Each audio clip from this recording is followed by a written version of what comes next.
All right, so in this video, myself and Andrew Saillant have come together to essentially create a tier list in terms of what specific powerlifting programming variables need to be prioritized and are overall most important in terms of progressing in the long term for the average powerlifter. This is obviously extremely subjective and is only based on our insight, and I'm sure there were other fantastic coaches out there who would organize a tier list slightly differently than us. Um, but I think this is a really cool concept, and we have come together and did this live essentially. So you guys can hear our reasoning behind ranking things in the S, A, or etc. tier as we go through the thought processes to organize them. So if you like the video, feel free to drop a comment if you have any questions or any thoughts or disagree with anything that we wrote out. But yeah, this is going to be about an hour long. And like I said, you're going to kind of go through the real-time reasoning behind why we organized everything the way we did. So let us know if you enjoyed. Frequency, though, I think, in my opinion, is either S or A tier relative to, the other variables that we end up placing. Um, like I think it's definitely very important. Obviously, squatting 4 times a week is much different than squatting 1 time a week. I think it also depends on the lift, though. But just generally speaking, in like the broad sense of things, I would put it in the S or the A tier personally. I think I'd have to go with the A tier on frequency because I've seen that different frequencies can still work. Like there have been periods of time where I'm squatting 3 times a week and it works, and there are periods of time where I'm squatting 2 times a week and it works. So Mhm. I think that if there was a more firm answer, to be like, oh yeah, 3 times a week never works for me, or like 4 times a week bench never works for somebody, and 3 times a week does, then I think that it could go S. But I think that because you can have different frequencies that work, then it has to be A tier. But Yeah. otherwise, I think it's very, very important. Yeah, I agree. Like I think A tier is probably a good spot for this. But I will say like I think most of the variables here, that is the case, but um frequency, in my opinion, is probably one of the ones where it's a bit more like needed to be at a certain frequency. Like I'll use like, something like a warm up, for example. Like you can skip a couple warm ups, and it won't really take away from like how much progress you can make in the grand scheme of things. Where I feel like frequency, like, yeah, like there's multiple options that work, but there's probably going to be one that works best. Whereas, like I said, something with warm ups, like they're, maybe jumping from 100 to 120 or 70 to 120 and skipping 100 or something doesn't impact what works best. So yeah, definitely like multiple options that work, but I think that it's one of the more like sensitive ones where there's definitely like a more needed option. And there is also a very hard point of diminishing returns, in my opinion, where like just too much or too little just goes absolutely god awful. That's true. That's Cool. true. So you want to put it S tier, and maybe we'll put it towards the I think let's agree on A tier. I think A tier is a pretty solid ranking in the first place, right? yeah, Like what constitutes the difference between an S tier and an A tier? I think we'll just kind of find out as we go. yeah. So yeah, I'm down to put that in the A tier for now. Awesome. Cool. Exposure timing.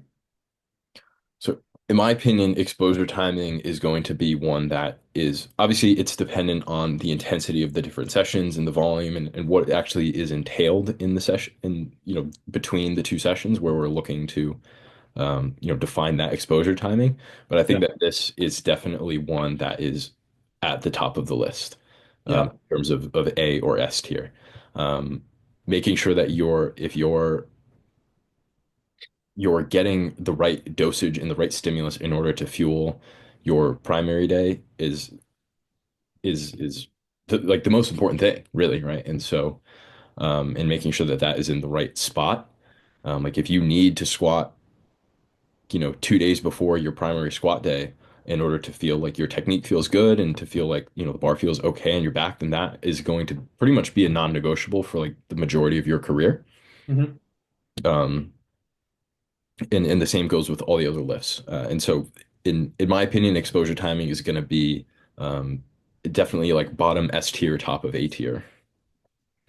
So when we say exposure timing, how do you want to classify this? Because there's two things that come to mind for me, and I'm looking through the variables, and I don't think we have, maybe we can add one to distinguish the two with what I'm about to say. But one is like exposure timing within the same lift, but then there's also exposure timing um, within different lifts, like squat to deadlift. You know what I mean? So like, how should we classify this in the grand scheme of things? It's a good question. I was thinking between one lift in particular, because Okay, cool. the other So, one would be interference, right. Do not we have anything necessarily. that classifies that or no? I mean, I don't know if that's really a variable because I feel like the interference is more of like what happens as a result of other things, you know? Yeah, it's not necessarily something that you control, but it's definitely something you adjust to by then switching up frequency or exposure timing. Okay, cool. So exposure timing within the same lift, I think is important. Um, I definitely agree. I think it could be a contender for the S tier. And again, similar to frequency, maybe that's something that will get bumped down or get bumped further up in the S tier. I do see a little bit of like generalization that can be made here because I think it depends so much on the lift. Like myself, I deadlift once a week. So like there is no exposure timing there, like within the lift. Like say someone deadlifts once a week and they have, their secondary day is like two sets of RDLs. Does it really matter if the two sets of RDLs are, you know, 3 days away from the deadlift session or 4 days away? Probably not. I think it will influence it, but I really think that that's much, much lower impact than other things in that situation. But then we can bring up another situation where it's like, okay, doing the two sets of RDL the day before deadlift um, is going to make a massive difference as opposed to doing it 4 days or 5 days before, you know? So how I think a big thing to consider is like how significant and how much we are pushing the extremes here, if that makes sense. Yeah. So yeah, I think if we want to classify it in like the extreme way where it's like, okay, exposure timing counts as doing RDLs like the day before deadlift versus 4 days, then definitely S tier for me, 100%. Like just if we're really gonna swing it that much, but I will say like say someone squats twice a week, um, how significant of a difference is that, Tuesday going to influence a Saturday versus a Wednesday going to influence a Saturday? For some people, it could be make or break on how that Saturday comes in. Some people, literally, it won't matter. You know what I mean? Does that make sense? It does, yeah. And I think that actually, now that we're talking about it, I've seen this be the case in my lifters, like where if somebody has to move a session around or like skip a rest day or something, and they do a session a day early or a day later than it's supposed to be, like in the grand scheme of things, it doesn't really matter.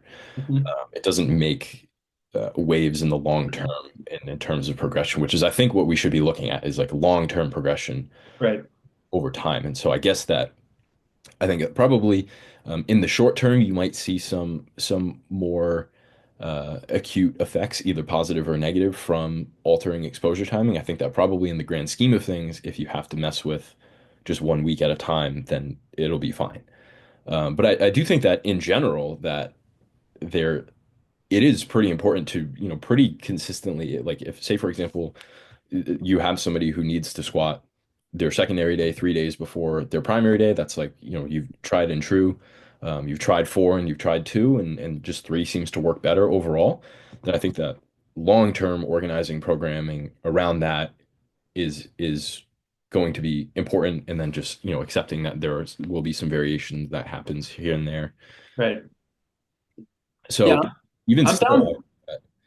that's still probably going to be A tier, but maybe like bottom A tier. Yeah, I agree. I think if you can agree, I think a good spot to put it in right now would be just like A tier. I think, you know, there's just a lot of like nuance to it, like a lot of things that can be different, and we can push it to the extreme. You can make the same argument for even frequency. Like you can do the, 6 time a week SBD or train, you get the point. There's extremes that can be pushed to both of these, but if we're just speaking generally, I think there's a lot of like commonalities we can make. So Yeah. I'm down to put it in A tier if you're down. And then probably as we get more A tier stuff, we can move exposure timing down the list. Yeah, 100%.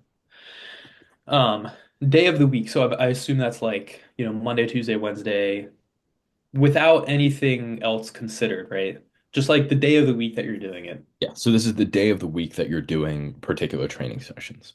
Right. And so that I think that there's really only one scenario where this is like not in the C tier, which is like the high frequency bench presser. Yeah.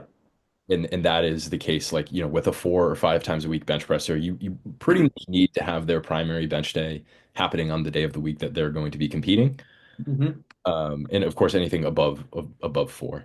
But I think for pretty much anything else, this like really doesn't matter at all. And so I think that bench scenario, I think is the only thing I should say, the only thing keeping this variable out of the F tier and putting it into the C tier. Right. Yeah, I think the biggest, yeah, I fully agree with you, by the way. The biggest thing that comes to mind is just like lining up a microcycle around the day that someone competes. Um, so like say you're trying to get a certain primary day or days on a Saturday. If someone competes on a Saturday, usually, and then they sign up for a national meet and all of a sudden they're on a Thursday. Like I think that's going to be fairly significant where doing those primary days possibly on that Thursday now, if you're, if this athlete is someone who needs to like train into the meet or have like a very highly predictable layout to get that meet day coming in, as strong as you possibly can. I think that's another case where day of the week matters a lot. Something else I will bring up is um if we're going to consider the relevancy of um like someone's work schedule or something, Okay. but like say someone is super busy on Thursdays and Fridays at the end of the week, like works 12-hour shifts every Thursday and Friday, you know, doing an SPD day on that Friday is probably not going to be, the wisest idea. However, I will say, compared to other things in terms of driving long-term progress, I fully agree that it's definitely not going to be like S or A. I think there can be an argument made for B. I also think there can be an argument made for F, to be honest, just in the um, again, just comparing everything that we have like written out here, if that makes sense.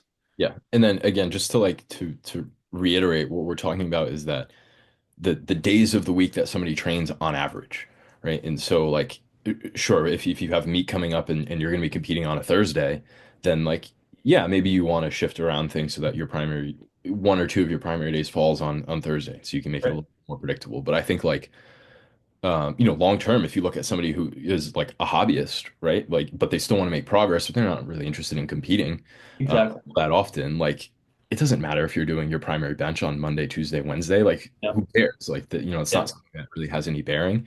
100%. Until you start to get to the really specific cases of competition or high frequency or Yeah. that sort of thing. So I think again, in general, on average, this is going to be a C tier for me. 100%. I'm on the same page. And again, I think like there's multiple arguments that can be made to bump that down, to be honest. But Yeah. good spot is definitely C tier. Uh, Block timing. So that's I assume like relative to meet day and like how you progress multiple blocks within like a macro cycle and just time that out in the long term, right? That is what we were talking about. Okay. So to me, I think it depends on the context that we're looking at it from, like the lens that we're looking at it from. Like if we are basing this tier list on like, okay, what's important for making long-term progress, I don't see this being placed very highly. However, if we're making this tier list on, through the lens of like, how do we get meet day to show up really strong, and like, how do we get a specific meet or a specific day within like a full macro cycle or a day within a year, then I think this is, possibly like an S tier variable. But if we're just talking from a progression rate and just overall progress perspective, I don't see this being rated very highly personally. I'd have to agree. I think that, in general, again, with the very specific case of somebody peaking for a big competition or something, then yes, block timing matters, especially if you're running a train into the meet approach where you want, that final week of the block to align with meet day. But from the overall perspective of just getting an average power lifter to progress in the long term, um, this is going to be like F or C for me. I Yeah. don't think it's all that relevant. The Yep. only exception I could think of that is not um, related specifically to a competition would be like sort of what you mentioned around day of week with like work schedules and stuff like that. Like if somebody is an accountant for some reason, or for example, Hmm. where March, April is their very, very busy season or something, right? Like maybe that's a time where you want to pull back a little bit on specificity or you Yeah. know, use that time to do something productive because training is not going to be like the biggest priority.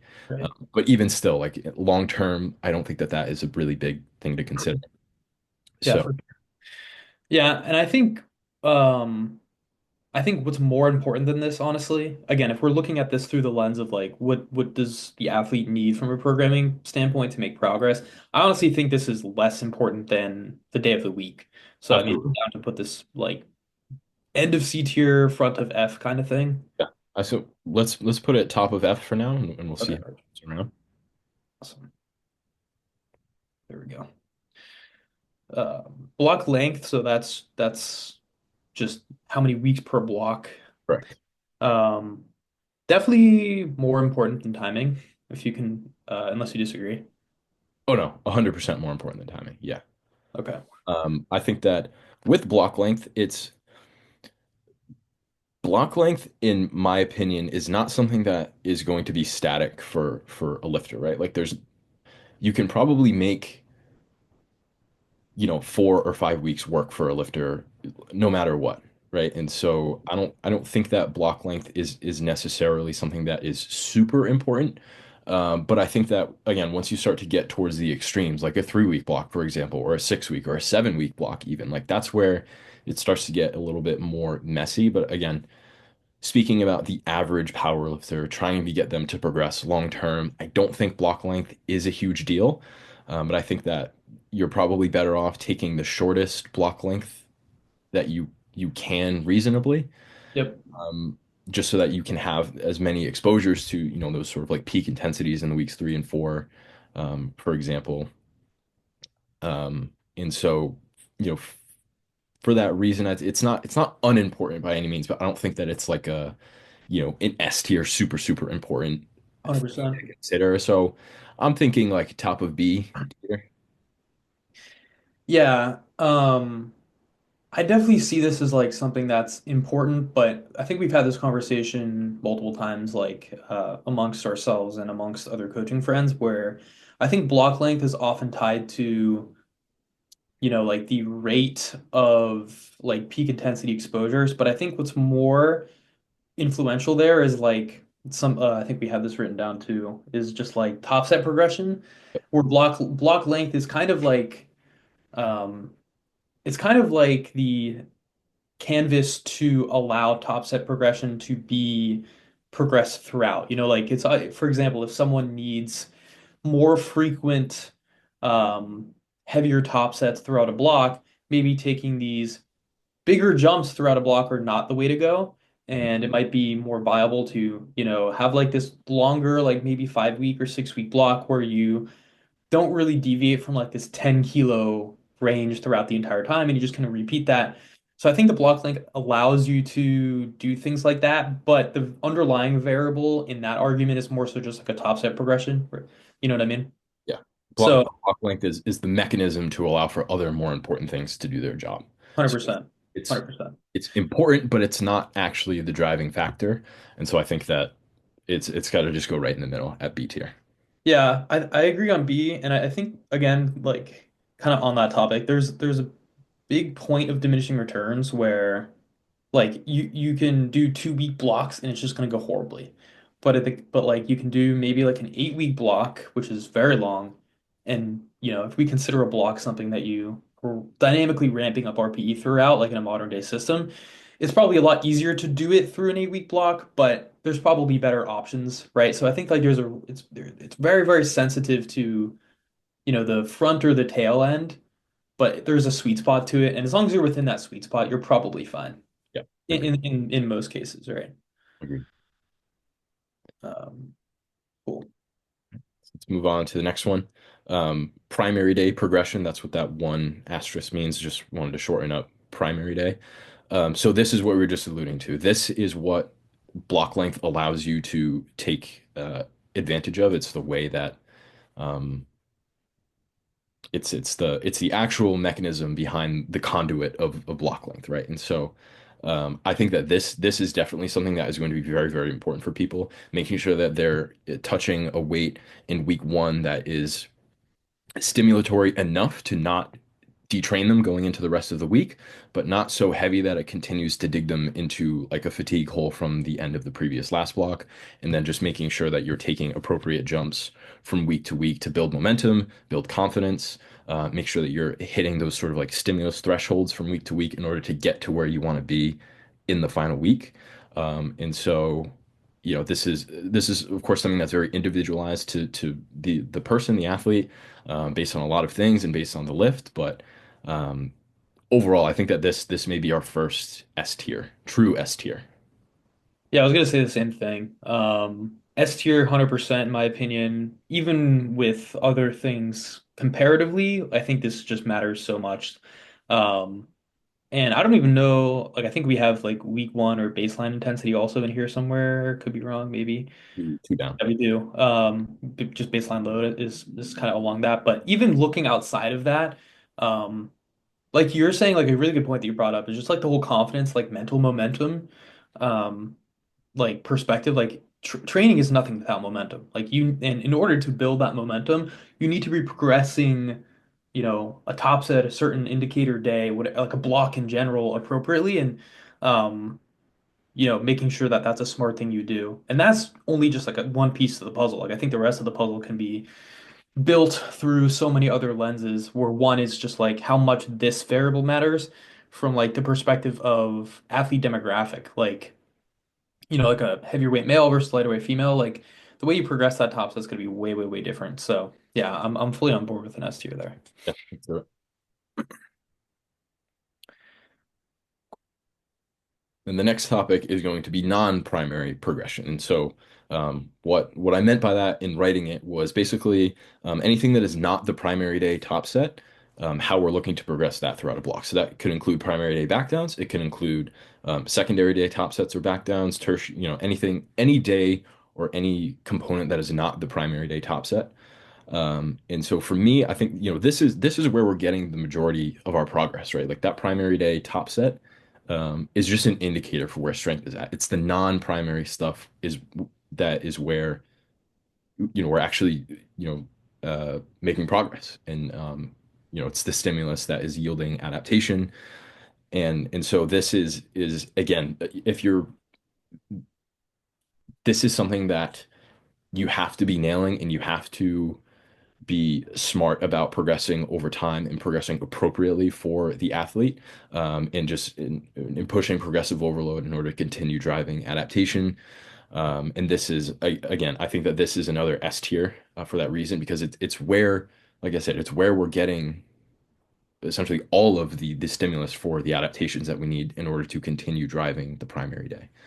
Yeah, I would actually argue that this is more important than primary day progression. However, I can see an argument for the contrary as well, where it's like the so a way I like to view it is like the work that you're doing and like starting a macro cycle with, um, like every other piece to the puzzle outside of just like a primary day or like an indicator day is kind of like the foundation to a house that you're building, whereas the house itself is kind of like, okay, I just had this really good end to the block on this primer day. Next block will be good for this PR at this rep range. The following block I'll, chip that rep range down by one rep, and I'll have a really good block and, etc. But you're not even going to be able to do that in the first place without the foundation to build that. So yeah, 100%. I think in my opinion, it's more important than um the primary day progression, if we're looking at it from that lens, if that makes sense. Yeah, absolutely. I think that this is probably the most important variable on this entire list.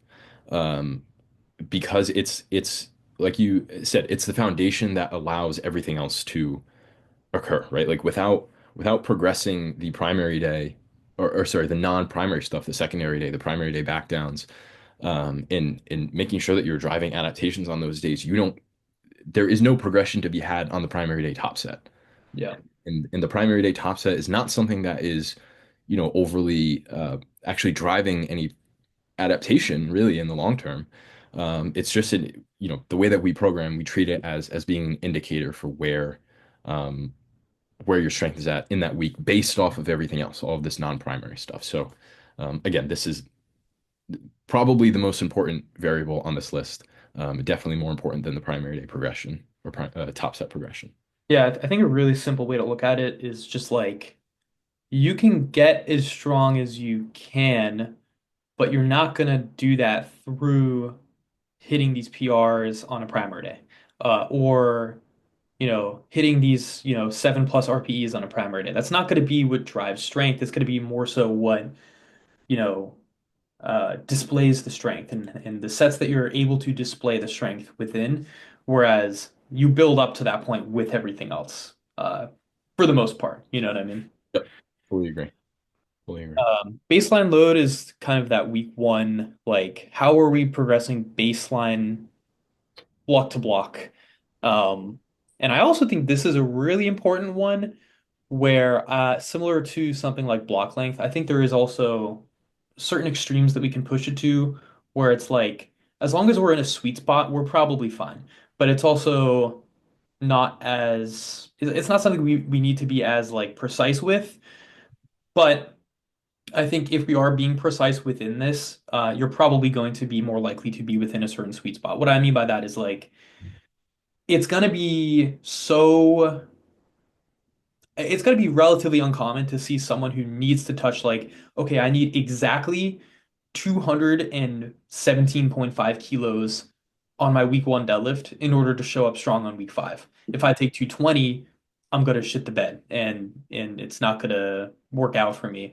However, I think in most cases it's more of like, okay, I need like the 207.5 to 217.5 range on this week one in order to, progress the block and you know, have everything else be lined up from a primary progression standpoint. But again, pushing things to the extreme, say someone's touching 100 kilos instead of the 207 or 217 range. That's really gonna, it can really make or break things.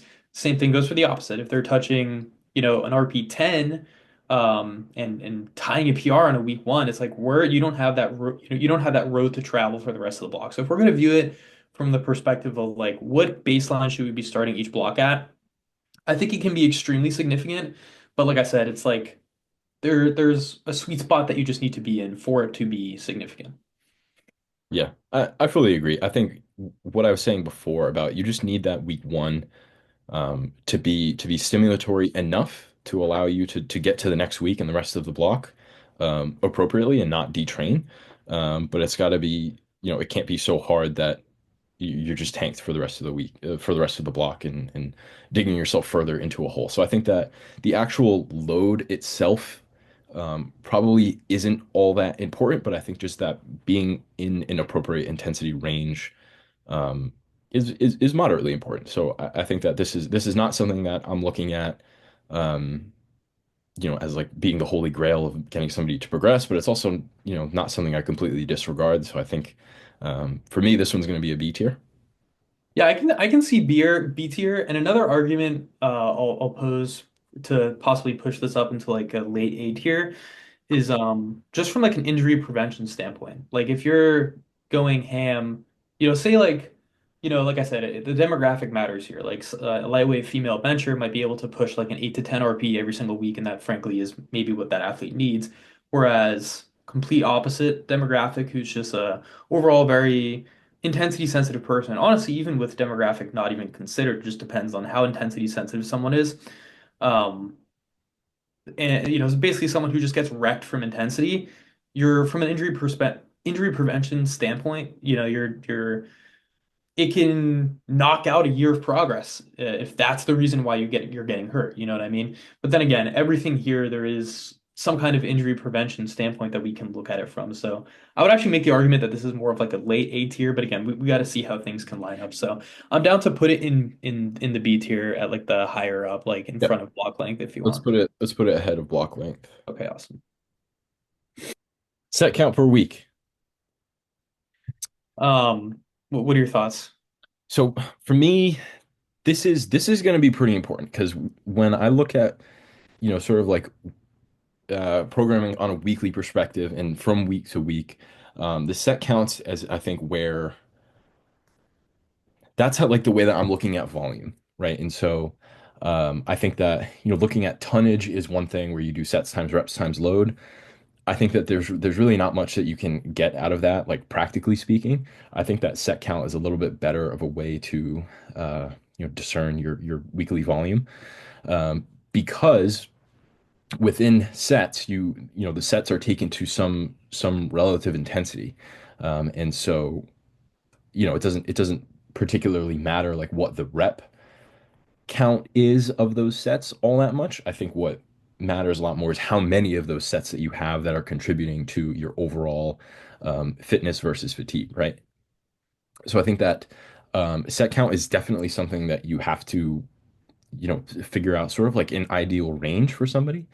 But like I just said, it is a range. I think that there's not like a set, but no pun intended. There's no set number of sets that is going to be like the one for somebody.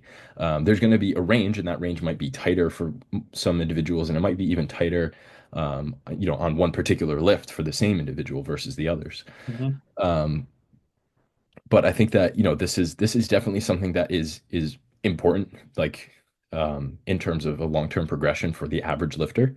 You can't just keep adding sets as a way to add volume because there's going to be a point of diminishing returns. But you also need to make sure that you're doing enough to drive progress. And you need to also make sure that the actual like content of those sets is appropriate too, which is another thing that we'll get to with reps per set.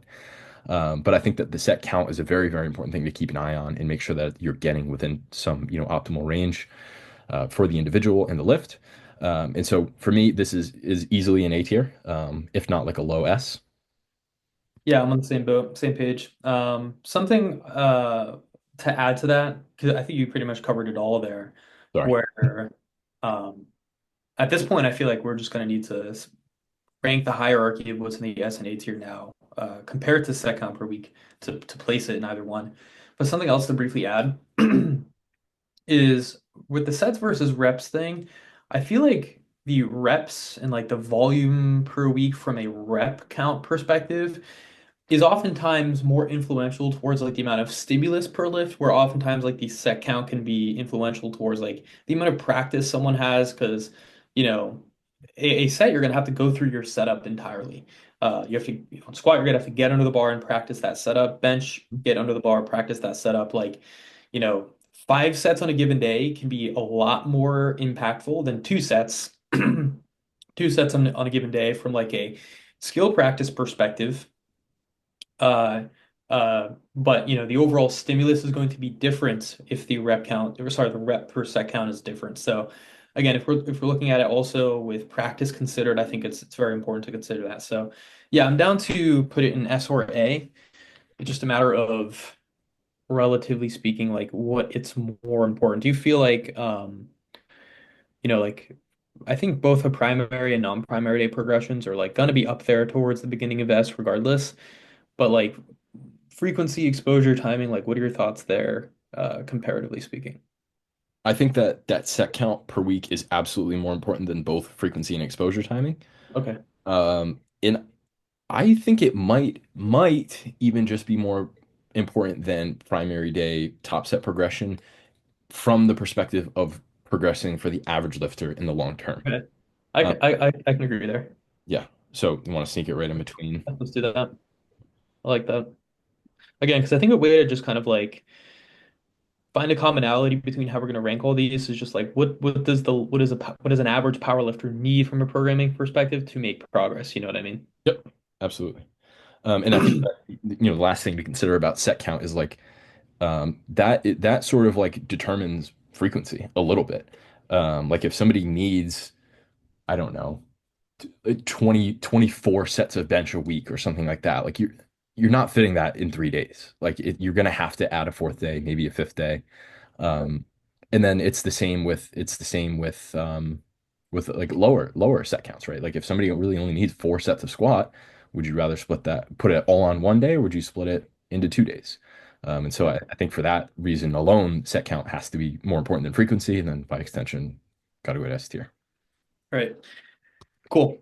Um, on that note, rep per set count. I think we just kind of agreed upon there is not as important as the total set count.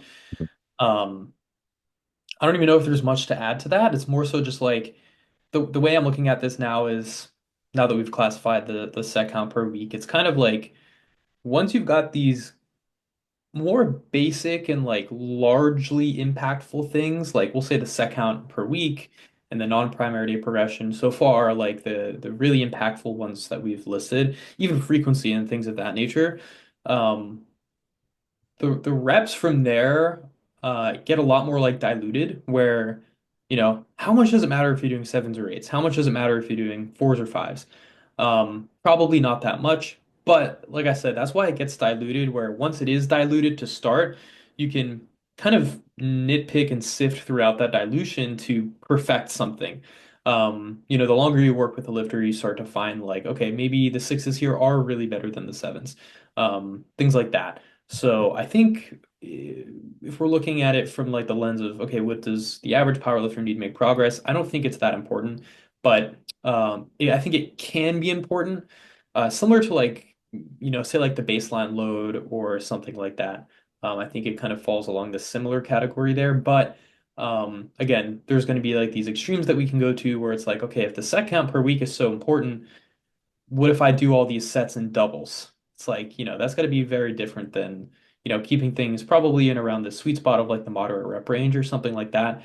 So for me, I would tentatively say it's probably somewhere in like the mid to lower B tier, with the exception of possibly bumping that higher or lower depending on how extreme we're thinking here. But if we're just talking generally, I think it's going to be somewhere around that B tier for me. I would agree. I think that this is right in the middle. One thing that immediately makes me say that is that this is not something that remains static for a lifter's entire career, right? Like, at first when somebody starts out, they might do better with more sets and kind of like lower reps on average, right? But as they get, as they make more progress, they get stronger, their technique gets a lot better. Um, Eventually that setup for the sets, like you were talking about, becomes really taxing. And Yeah. in the actual sets themselves, because efficiency has gotten so much better, that each rep per set that they're doing is not, the work isn't as high.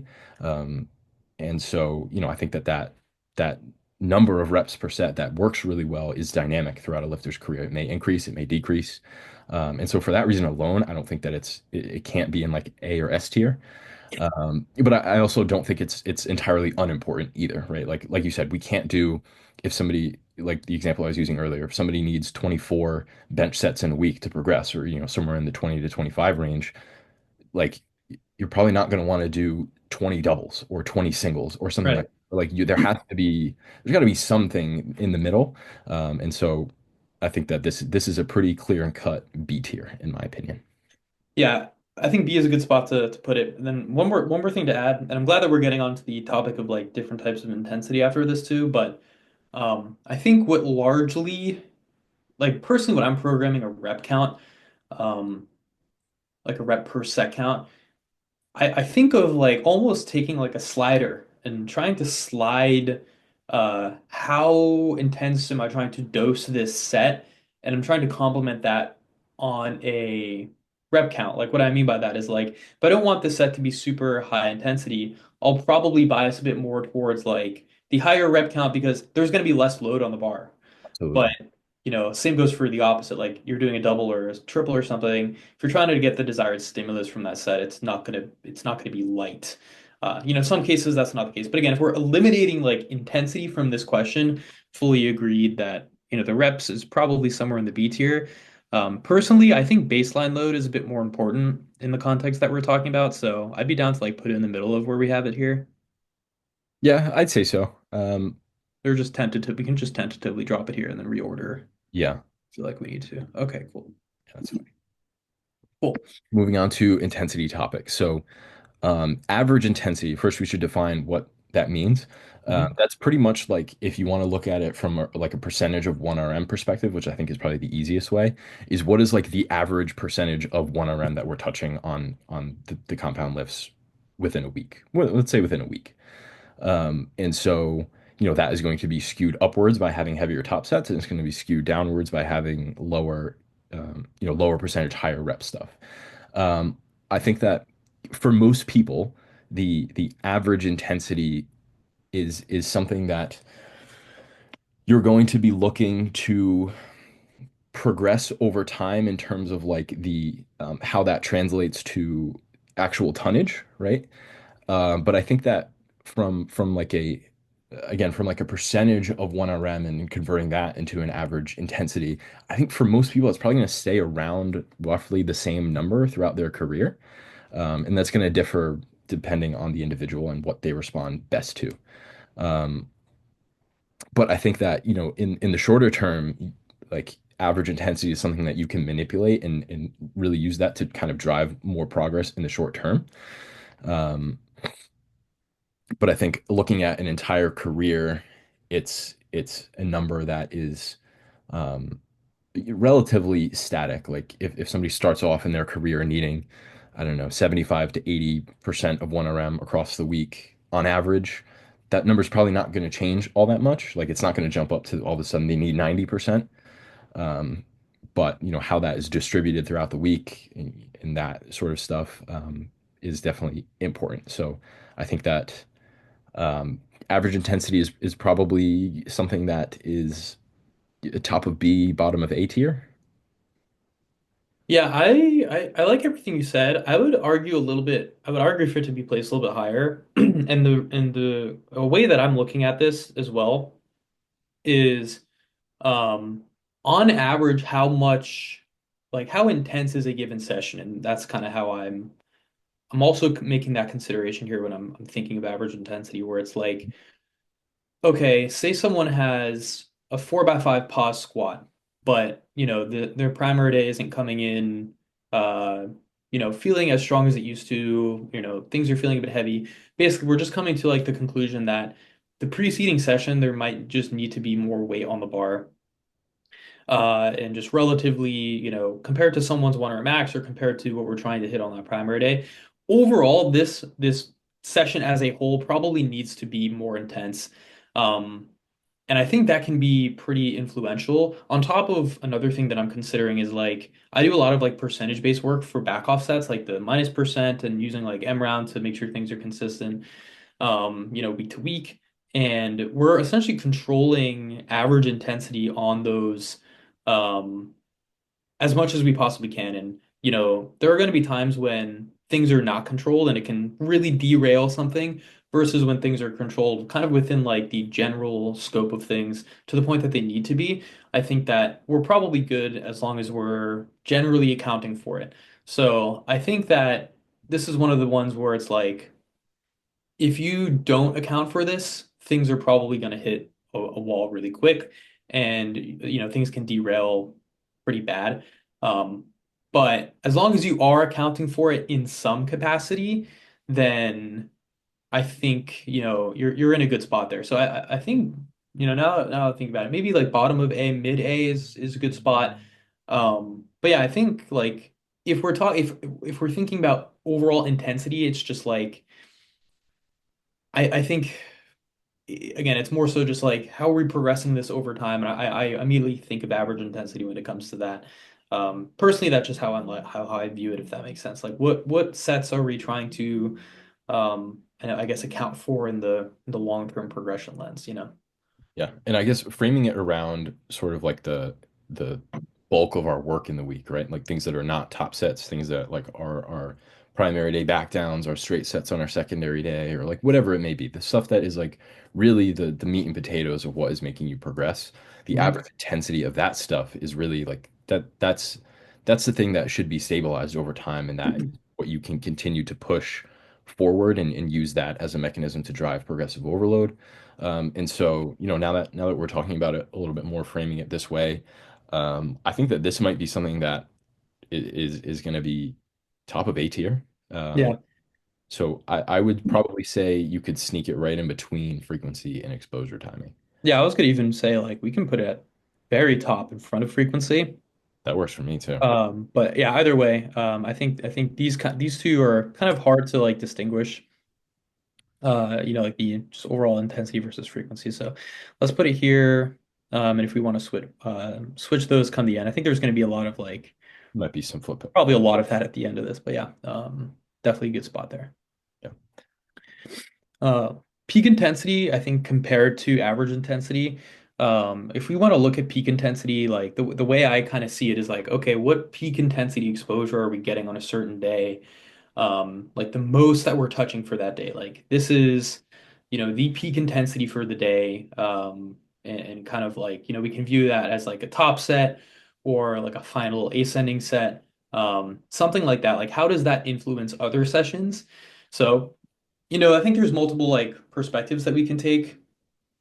Uh, Top set progression, I think that, this is largely influential there, but if we're just kind of removing that from this, or not removing it, but making sure that we're distinguishing the two, because that's another variable that we put. I don't know how exactly we would classify peak intensity relative to top set progression, because I think top set progression on its own takes peak intensity into account because by definition, that's kind of what we're talking about. But I think the top set progression, like we'll say like the primary day progression as we called it, um, is what's most important in this conversation. You know what I mean? hmm Yeah, I would tend to agree, but I think that, for somebody, in order to make appropriate progress on that primary day top set like we want to happen, um, for a lot of people, that is going to mean that they probably need some other form of peak intensity in the week on days that is not the primary. And so, or at least they need their peak intensity to reach some sort of like certain threshold to make sure that they come in primed enough on the primary day in order to make it actually feel good. Yeah. Um, and so I think that peak intensity is pretty important, especially when we remove it from the primary day progression, like you said. So I think we can, if we think about it as being peak intensity exposures on non-primary day top sets, then I think it becomes a little bit more of an important uh, component because, like, in order for a lot of people, like on bench in particular, and squat as well, they need some sort of like peak intensity exposure on their secondary day in order to like be prepared enough come the primary day, and especially on bench, where we're looking, a lot of my programming is based around like that double primary framework where it's like we have Mhm. two primary days essentially in the week, and you have two pretty much comparable peak intensity exposures in the week. Mhm. And if you remove that, initial peak intensity like on the secondary day, there's a good chance that primary day is not going to come in feeling as strong, and you're not going to be able to progress it in the way that you want, even if all other variables accounted for. And so I think that this is something that uh, can be make or break for some lifters. And so I think that that kind of has to elevate it up into like the A tier ish range Yeah. for me. I agree. It's gotta be somewhere in the A tier for me. It's just a matter of like what is better or worse that we have in there already. Another point to bring up is like if we're gonna classify average and peak intensity similar to say like if we were to make an analogy to like the non-primary day versus primary day progression, Yes. I would say peak intensity is the equivalent there to like the primary day progression, whereas the non-primary day is like the average intensity, right? So I Mhm. think if we're like kind of gonna make an analogy like that, I think it would have to come below the average intensity because the average intensity there is like what's driving the progress, and the peak intensity is oftentimes like okay, there's some fine tuning we can make here or fine tuning that we need to do for a certain athlete to help them display strength on something. Like the whole priming concept is like touching certain peak intensities to get a certain day feeling stronger, right?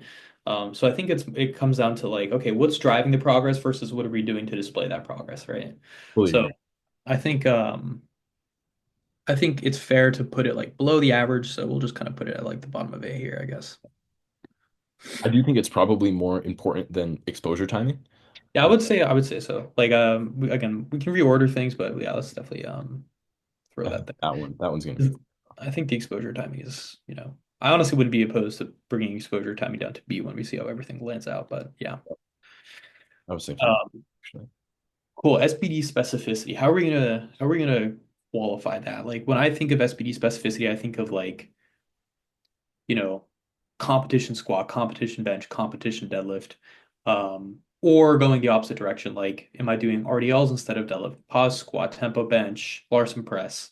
So like or even in a if we're going even further, like say someone's benching 3 days a week, but they're doing flat dumbbell press on all three of those days, but only doing barbell bench once a week. How much is that going to influence progress compared to doing barbell bench 3 days a week? I think this is one that like really depends on the lifter. Yeah, so you're right on the money when it comes to like defining what that means. So it's like variations of SPD, whether that's comp or whether it's less specific variations. And so I think that this one is definitely very lifter dependent in what they need, um, from like a technique perspective. 'Cause a Hmm. lot of times when we're prescribing variations of SBD, it's for either load management, so like actually getting load off the bar, or it's to address a technical uh, fault of some sort, right? Hmm. And so those are the two main reasons why I would prescribe a variation. And so like probably but those things I think are pretty important for long-term progress. And so I Hmm. think that um like sure somebody will probably do pretty damn well doing all competition variations of their SPD throughout the week and then just kind of making up for stuff with accessory work or just like going really ham on technical cueing. Hmm. Um but I think that for some people like using a variation would is going to be a make or break for their technique and Yeah. that is going to, of course, be something that is going to be really, really good at driving long-term progress. Um, and so I think that you can't, this is definitely like a very important thing to consider, especially working with somebody for a long period of time. Um, in terms of like ranking, I would say that just kind of like because you can sort of skirt around this, in either go the full variation route or go the fully specific route. And they both will work to an extent. I think that this is probably going to be like top of B, bottom A tier.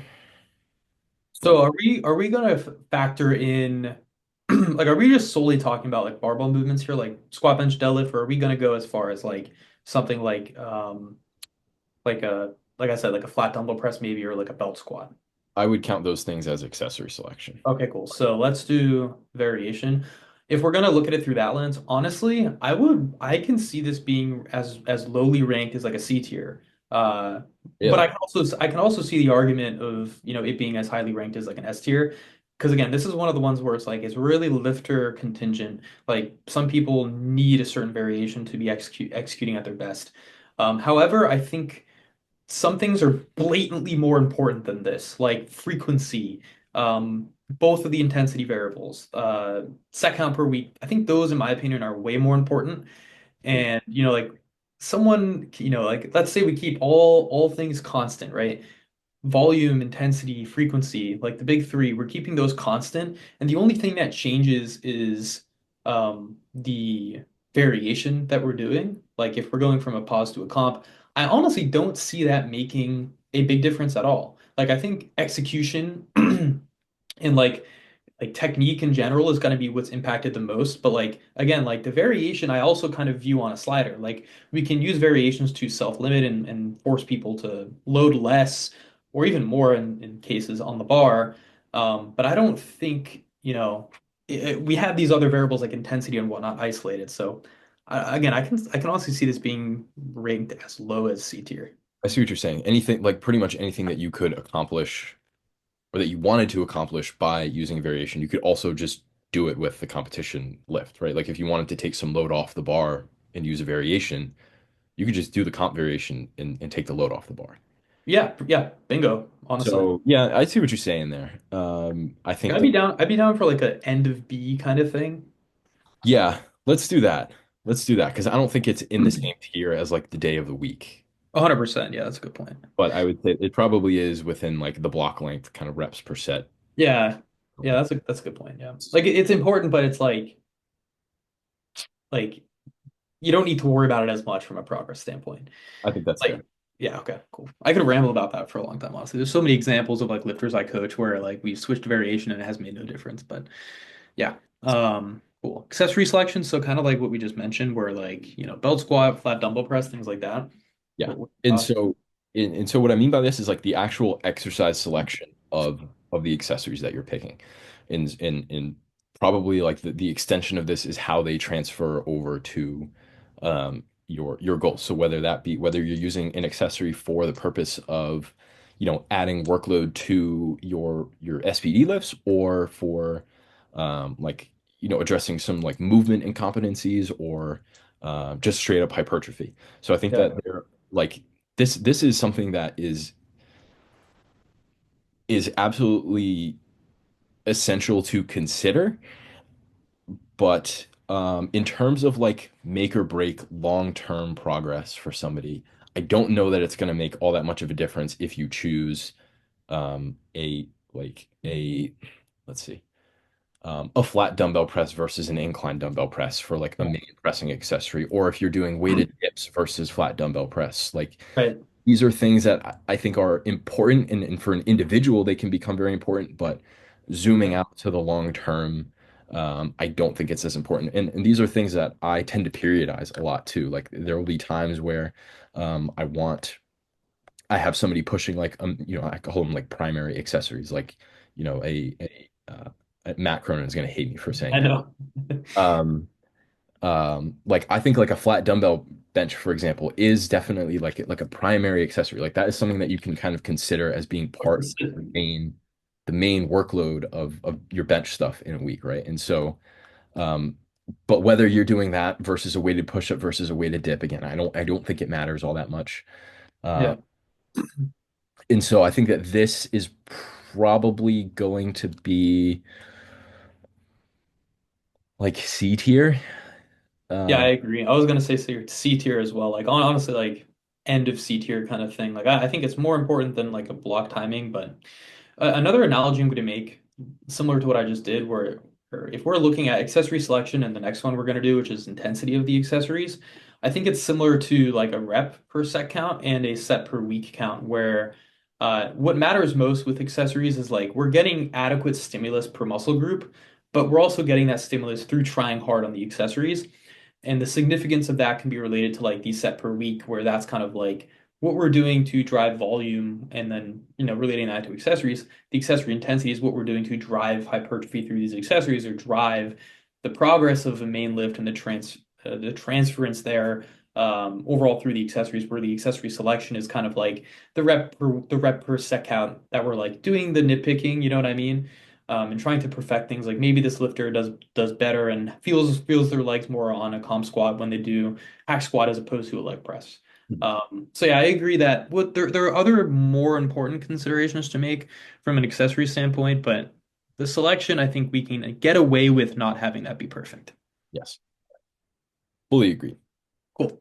Now, accessory intensity. I think that this one is going to be fully different. This is like in my head that this goes along with basically like um how hard you're pushing your accessories and how much you're trying on them, right? And so like there's a lot of ways that we can go about as coaches, there's a lot of ways we can go about writing accessory programming in a way that keeps lifters engaged and it forces them to try hard. And so I think that, the method of programming accessories at 3 by 10 at 8 RPE is like is you can do way better than that and program accessories in a way that yields you know uh, much better intensity. Um, Yep. so I think that this to me is something that goes along with like almost like non-primary day progression where like if Yep. you're not nailing like how well you're pushing accessories and how hard you're able to push them, in order to like drive hypertrophy for like a newer lifter or as a way to transfer into comp movements. If you're not hitting those appropriate intensity thresholds, then that could definitely be make or break in terms of long-term progress. So I think that for me, this is probably going to be A tier, like right along with probably right after peak intensity, I would say. Yeah, I could honestly see this being an S tier, to be honest. Like definitely S or A, depending on like how we're comparing this to other variables here.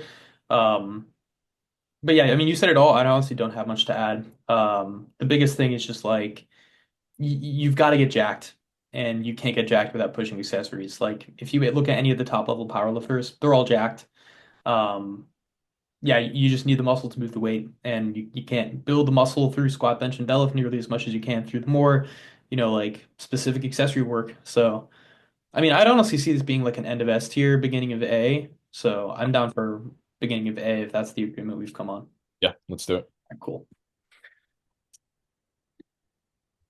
We got rest periods next. So are we Uh, are we just referring to that as like, how much rest am I taking between sets in the gym?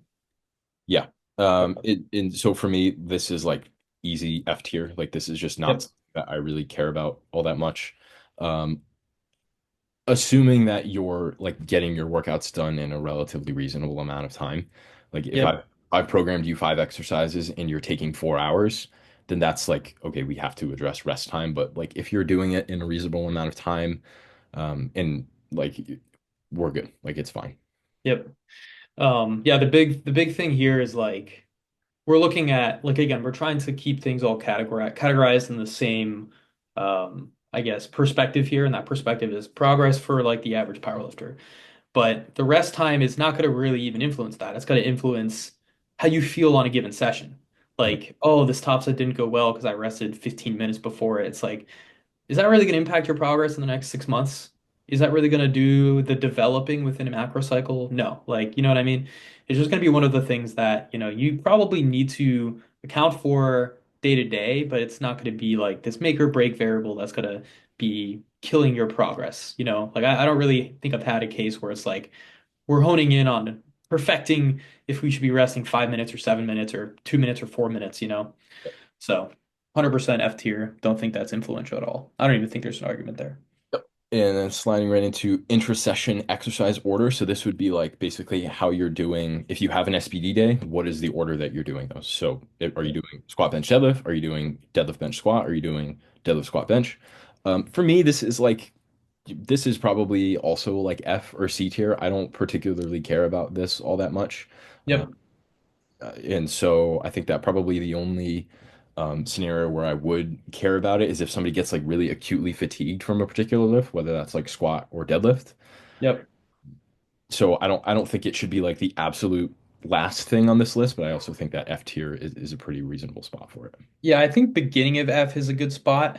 Like I forget which variable I gave this analogy to, but like, you know, there's gonna be cases where it matters, but the outcome by which we are hoping to achieve by reordering things within a session can be achieved through manipulating other more important variables. Like say someone gets really beat up on deadlift after they squat.